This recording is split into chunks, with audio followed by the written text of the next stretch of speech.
So Chris stopped me and said, I've heard enough, Fred. He goes, you're describing zero manipulation. Those Z words are so visually powerful. I go, oh, that's cool. I like that.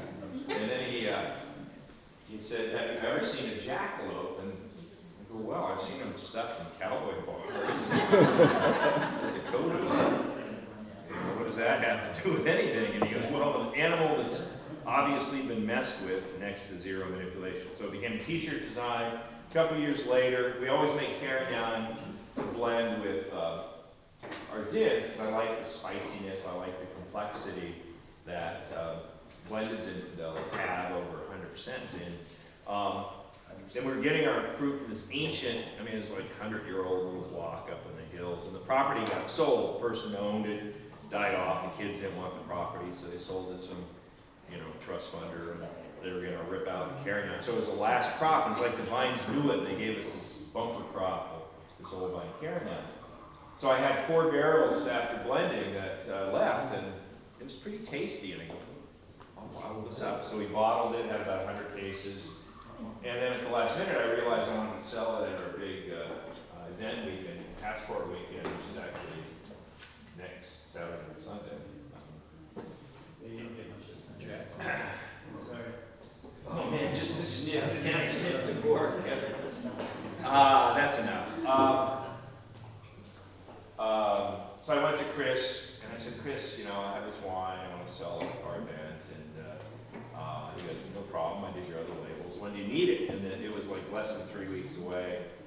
And I commented on the shortness of time to do this. I apologized for my procrastination and said, hey, can you come up with something? And he thought for a little bit and said, hey, what would you say if we put the jackalope and called it zero manipulation? So that's how it became a wine label. And I thought, oh yeah, it's just a one-shot deal. But people came back after we sold all of the 100 cases. Hey, when's the next zero coming out? So I'll abbreviate my Shaggy Dog story here a little bit. In 2000, when Gallo dropped all their growers, I met Alvin Tolini. My first vineyard job back in '74 was for the Fry family further up the valley from Alvin's. Well, Alvin was a teenager. He hung out with the younger Fry kids. We'd come over and drink beer and we'd go deer hunting and stuff.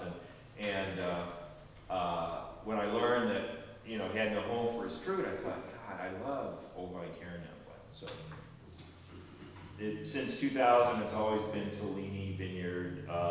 We came up, Mendocino doesn't get much respect either, so we came up with this little seal on our Mendocino wines that says, Mendocino. Sangiovese, one of the widely planted grapes in Italy, very ancient grape. Supposedly, the name Sangiovese translates from ancient Etruscan to blood of Jove or Jupiter. This is fruit every bit as ripe as our Zinfandels and our other varieties, but I describe it, a good Sangiovese, like biting into a ripe green plum. You have fruit, but you have acidity and a tiny bit of it finishes with a little bit of dry tannin. In most Italian wines, there are some exceptions now with the super Tuscans and these really pricey wines, but Italian wines are about having the food. They're not about necessarily awing you with their power and Sangiovese is among that ilk. It's a little leaner, finishes with just a little bit of snap of tannins, and when you have it with foods with a lot of flavor, I mean simple foods, but with tomatoes, with a little bit of chili in it, makes the food taste better, and it's what wines like this are about. They're not about pouring and the oak and the extract doesn't come out and slap you upside the head, but I call this the perfect pizza pasta version. We just had spaghetti last night.